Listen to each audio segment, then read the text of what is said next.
नमस्कार. आज आपण महाराष्ट्र लोकसेवा आयोगाने शासकीय तंत्र शिक्षण संस्था, शासकीय माध्यमिक शाळा, तंत्र माध्यमिक शाळा, तसंच प्राचार्य किंवा उपप्राचार्य शासकीय तंत्र शिक्षण संस्था म्हणजे ITI याच्या 132 पदांसाठी ही जाहिरात प्रसृत केलेली आहे. त्या जाहिराती संदर्भात आपण बोलणार आहोत. सर्वप्रथम मी माझी स्वतःची ओळख करून देतो. माझं नाव सुधीर राऊत. मी सुमारे 30 वर्ष शासकीय सेवेमध्ये होतो आणि त्या प्रदीर्घ अनुभवातून किंबहुना अशा वेगवेगळ्या शिक्षण संस्थांमधून मला शिकवण्याचा एवढा 3 दशकांचा अनुभव आहे. आणि आता माझं जे चॅनेल आहे जिज्ञासा एक्सेल त्या माध्यमातून मी आपल्या भेटीला आलेलो आहे. आता आपण म्हणाल की प्राचार्य आणि उपप्राचार्य तंत्र शिक्षण संस्था या संदर्भात माझ्याकडे देण्यासाठी काय आहे? माझ्याकडे देण्यासाठी तुम्हाला बरंच आहे. म्हणजे तुम्हाला यामध्ये काही विशेष काही जी मेहनत करावी लागते. याकरिता आत्ताच 30 मार्च 2026 ला साधारणतः 20 चॅप्टर्स असलेलं एक मोठं सिलेबस हे महाराष्ट्र लोकसेवा आयोगाने आपल्याकरता दिलेलं आहे. पण जर त्याचा कंटेंट पाहिलात तर आपल्याला समजून येईल की या सिलेबसमध्ये मोठ्या प्रमाणावर स्टडी मटेरियल तुम्हाला जमवणं आवश्यक आहे. म्हणजे किंबहुना किमान 15 ते 20 पुस्तकं ही आपल्याला कलेक्ट करावी लागतील. ती आपल्याला नीटपणे वाचावी लागतील आणि त्याचं परिशीलन करून त्याचा अभ्यास करावा लागेल. तेव्हाच तुम्ही या परीक्षेची तयारी करू शकाल. पण मला असं वाटतं, एवढं सर्व करण्यापेक्षा तुम्ही माझ्याशी जोडून घ्या आणि माझ्या YouTubeला माझ्या YouTube चॅनेलला आपण सबस्क्राईब करा आणि माझे जे काही या एक-एक चॅप्टर्सवरचे जे लेक्चर्स आहेत, ते आपण अटेंड करा. यामध्ये जर आपण नीटपणे पाहिलं, तर ही परीक्षा जी आहे, त्याच्यामध्ये जे काही त्या परीक्षेचं सिलेबस आहे, ते मी आपल्याला आता समजावू इच्छितो. आपण जर इथं पाहिलं, तर आपल्याला परीक्षेची योजना त्यामध्ये एकूण 100 प्रश्न संख्या आहे. गुण आहेत 200. कालावधी आहे 1 तास. फक्त 1 तासात आपल्याला 100 प्रश्न सोडवायचे. म्हणजे एका प्रश्नाला तुम्हाला जास्तीत जास्त 30 सेकंद म्हणजे अर्धा मिनिट मिळू शकतो. आणि ते किमान दर्जा आहे पदवी. अर्थात ही जी प्रश्नपत्रिकेत स्वरूप आहे, हे वस्तुनिष्ठ आणि बहुपर्यायी आहे. त्याचप्रमाणे जर आपण पाहिलं तर त्याच्यामध्ये प्रत्येक चुकीच्या उत्तरासाठी आपल्याला 25% किंवा 1/4 एवढे मार्क म्हणजे अर्धा मार्क त्याला डिलीट होणार आहे. आणि त्यामध्ये निगेटिव्ह मार्किंग असल्यामुळे तुम्हाला त्याच्यामध्ये अत्यंत सावधपणे आपल्या प्रश्नांची उत्तरं द्यावी लागतील. याकरिता महाराष्ट्र लोकसेवा आयोगाने प्रश्नपत्रिकेचं जे काही पॅटर्न आहे, हा यापूर्वीच दिलेला आहे. या पदांसाठी सन 2014, 2016 आत्ता रिसेंटली 18 फेब्रुवारी 2026 ला परीक्षा झालेली. त्यामुळे या प्रश्नपत्रिकेचा पॅटर्न हा बऱ्यापैकी सेट आहे. तरी जास्त पदं नसतील तरी देखील लोकसेवा आयोगाने त्याचा पॅटर्न अत्यंत विचार विनिमय करून ठरवलेला आहे. किंबहुना हा जो पॅटर्न आहे ते केंद्रीय विद्यालय स्थळ आहे. त्याच्यामध्ये KVS त्याच्या जे प्रिन्सिपलच्या पदाचा पॅटर्न आणि या परीक्षांचा पॅटर्न हा जवळपास एकच आहे. त्या व्यतिरिक्त मी आपल्याला सांगू इच्छितो, या परीक्षेचं जे काही व्हॉट आर द सिलेबस आहे, पण माझ्याशी जर जोडला गेलात निश्चितच त्याला जास्तीत जास्त माहिती प्रत्येक चॅप्टर ही मी आपल्याला सांगू इच्छितो, ही मी आपल्याला शेअर करेन. त्यामध्ये जे काही विचार करायचा आहे, हा हा सिस्टमॅटिक विचार करायचा. बाबतीत माझं जे काही पाठ्यपुस्तक आहे, हे साधारणतः गतवर्षीपासूनच उपलब्ध आहे.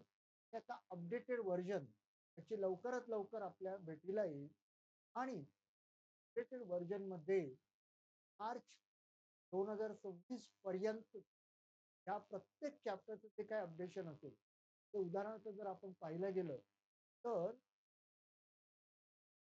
त्याचा जो सिलेबस आहे जनरल एज्युकेशन, जनरल एज्युकेशनमध्ये केंद्र शासनाने आणि राज्य शासनाने कोणकोणते नवीन उपक्रम सुरू केले, कोणकोणत्या नव्या योजना सुरू केल्या, या सर्व योजना या त्या पुस्तकामध्ये सम्मिलित आहेत. त्याचप्रमाणे व्होकेशनल एज्युकेशन, ते व्यवसाय आणि तंत्र शिक्षण या संदर्भातल्या देखील सर्व योजना आणि राज्य आणि केंद्र शासनाचे सर्व उपक्रम हे या पुस्तकात सामील आहे. त्या व्यतिरिक्त आपल्याला वेगवेगळ्या ज्या HRD development, human resources development, वेगवेगळ्या इन्स्टिट्यूट ज्या उच्चस्तम सर्वोच्च स्तरावर आहे देश पातळीवर, त्या संदर्भात आपल्याला हे प्रश्न करण्यात येईल आणि या संदर्भात त्याला अगदी डिटेल माहिती माझ्या पुस्तकात. त्या व्यतिरिक्त स्किल डेव्हलपमेंट म्हणजे आपण ती क्षमता वाढवण्याकरिता, क्षमता विकसित करण्यासाठी कोणकोणते कोर्सेस किंवा कशा पद्धतीने आपण ही क्षमता वाढवू शकता, ते विद्यार्थी आपण या पदासाठी अर्ज करा, हे किंबहुना विद्यार्थ्यांच्या नजरेतून त्याला विचार करावा. त्यानंतर government efforts for skill development, कशा तऱ्हेने आपली तांत्रिक क्षमता, कौशल्य विकास करण्यासाठी राज्य शासनाने आणि केंद्र शासनाने कोणकोणते उपक्रम हाती घेतलेले आहेत, कोणकोणत्या योजना आहेत, या सर्व योजनांचा पूर्ण उहापोह हा या आपल्या बघायला मिळेल. त्यानंतर जर आपण socio economic development of society, त्या समाजाची सामाजिक आर्थिक उन्नती किंवा विकास कशा पद्धतीने होत आहे, त्याच्यामध्ये स्थित्यंतर कोणकोणती आहे, या सर्व बाबतीत आपल्याला या चॅप्टरमध्ये पूर्ण माहिती मिळते. तदनंतर भारताची औद्योगिक विकास, भारत देशाचा साधारणतः स्वातंत्र्यापासून कसा झाला, ही केवळ स्वातंत्र्याची माहिती नाही, तर पहिलं जर आपण इव्होल्युशन पाहिलं, तर त्या यंत्रयुग जेव्हा जे सर्वसाधारणपणे 18व्या शतकाच्या मध्यावधी सुरू झालं, त्यापासून 21 पर्यंत जे काही त्याच्यामध्ये इंडस्ट्री 5.0 to 5.0 या संदर्भात पूर्ण माहिती. त्यानंतर जर आपण पाहिला तर सेक्टरल डेव्हलपमेंट, जे काही सेक्टरल जे वेगवेगळे जे आपल्या अर्थव्यवस्थेचे भाग आहे, सेक्टर्स आहेत, ते ॲग्रिकल्चर आहे, इंडस्ट्री आहे, सर्व्हिस सेक्टर, ह्या सर्व सेक्टरची डेव्हलपमेंट अगदी डिटेलमध्ये उहापोह त्याला त्या पुस्तकात मिळेल. तदनंतर ह्युमन रिसोर्सेस डेव्हलपमेंट म्हणजे मनुष्यबळ विकास, हे जे मंत्रालय साधारणतः 1984च्या दरम्यान आलं आणि अर्थातच HRD हे आपल्या एक सर्वशक्तिमान असा ऍसेट आहे. या संदर्भात आपल्याला अधिक माहिती managerial function and process, how the managerial function develop over the period, या संदर्भामध्ये सर्व त्याला मॅनेजमेंटचे वेगवेगळे अंक पाहत, ही सर्व अंग त्यामध्ये चॅप्टर 10च्या आपल्याला माहिती. त्या व्यतिरिक्त ऑर्गनायझेशन बिहेवियर अँड एक व्यवसाय अ, समृद्धीचा किंवा विकसनाचा एक खूप चांगला भाग आणि त्याच्यात येतं चॅप्टर 12वा एच-आर-डी ह्युमन रिसोर्सेस हे मनुष्यबळाचा व्यवस्थापन हे कशा पद्धतीचा चॅप्टर 12 त्यानंतर टेक्निक्स डिसिजन मेकिंग हा तांत्रिक माहितीने तांत्रिक वेगवेगळ्या फॅक्टर फॉर्म्युलाजने बनलेला चॅप्टर त्याला अर्थातच जे की आपण त्याची इंजिनिअरिंग ग्रॅज्युएट्स असतो त्यांना सोपा जाईल परंतु non engineering graduate general graduate त्यांना त्या चॅप्टरचा अत्यंत स्पर्शाने क्षमतेने अभ्यास करावा लागेल हे माझ्या फॉर्म्युले कन्सेप्ट आणि त्या संदर्भात डिटेल माहिती मिळते TQM total quality management chapter 14वा त्याच्यामध्ये देखील त्याला या सर्व TQM मधले वेगवेगळे जे कन्सेप्ट त्याला बिझनेस री engineering empowerment bench marking down sizing वगैरे वगैरे ह्या सर्व डिटेल माहिती आणि नंतर चॅप्टर चॅप्टर नंबर 15 आहे हा देखील बऱ्यापैकी तंत्र माहिती तांत्रिक माहिती आणि त्याच्या फॉर्म्युलेज आणि वेगवेगळे कन्सेप्ट सुद्धा आहे फायनान्शियल मॅनेजमेंट त्याच्याकरता तुम्हाला स्पेशलायझेशन हे स्पेशलायझेशन किंबहुना मी तुम्हाला प्रॉमिस करू इच्छित नाही त्याला जी जनरल माहिती आहे ती to get all the general information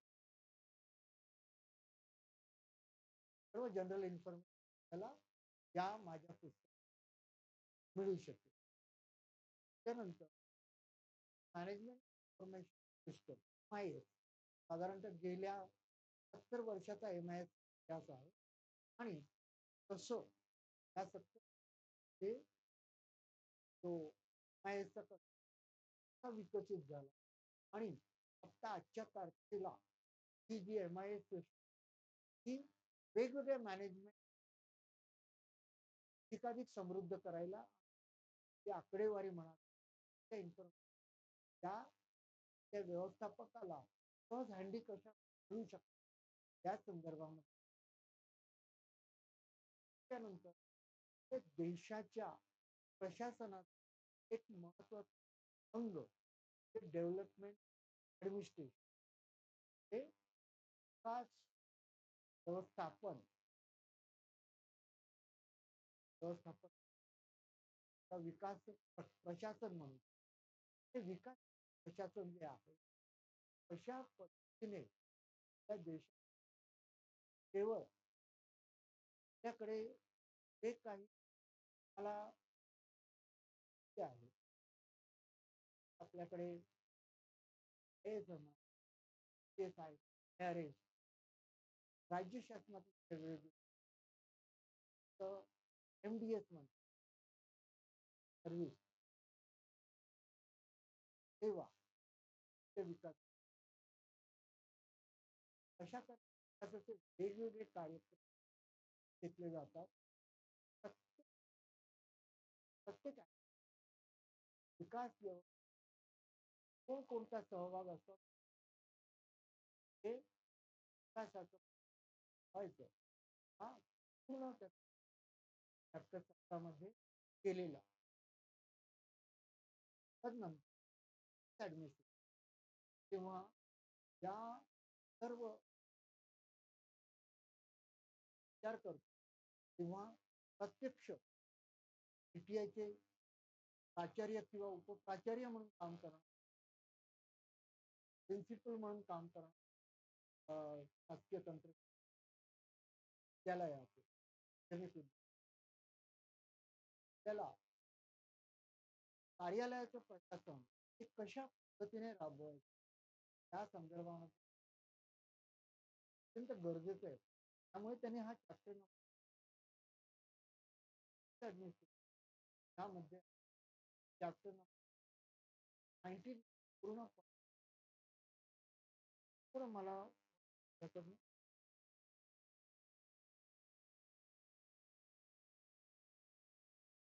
त्याच्यानंतर त्या फायनली जर आपण ट्रेनिंग, प्लॅनिंग आणि सर्व जे काही शासकीय विद्यालय आहे, शासकीय आहे, त्याच्यासाठी या जागा त्यामध्ये ट्रेनिंग पद्धतीने दिलं जातं आणि याच्यामध्ये ट्रेनिंग कोऑर्डिनेटर वेगवेगळ्या ट्रेनिंगच्या प्रशिक्षण प्रक्रिया कोण त्याचप्रमाणे त्याच्यामध्ये नवीन नवीन जे काही उपक्रम किंवा नवीन बाबी त्या कशा पद्धतीने ओव्हरऑल विकसित झालेल्या एक्झिस्ट तारखेची ती कशा विकसित हे आपल्याला अत्यंत प्रकर्षाने आणि पूर्ण तांत्रिकदृष्ट्या त्याच्यामध्ये टू द पॉइंट त्याची निर्मिती त्यामध्ये एक घेऊन त्या अनुभवाचा हा योग्य वापर करून त्या पुस्तकन केले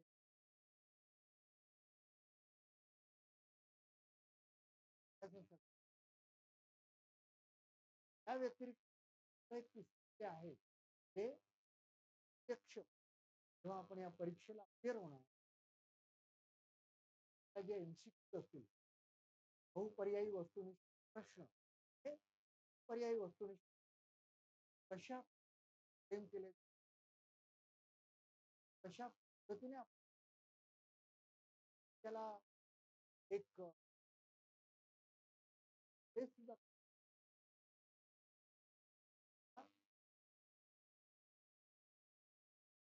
हे पुस्तक जे आहे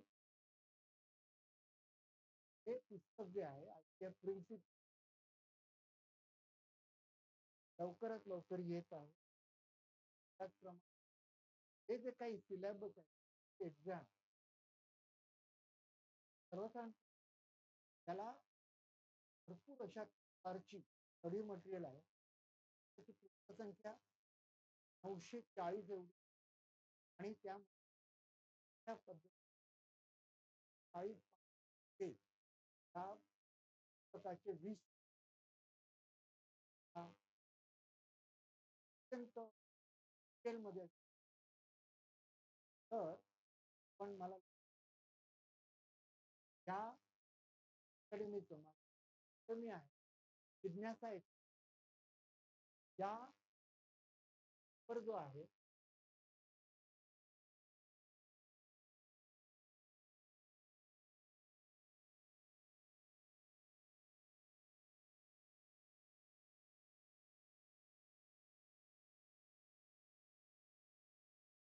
त्या व्यतिरिक्त दुसरा नंबर हा जो आहे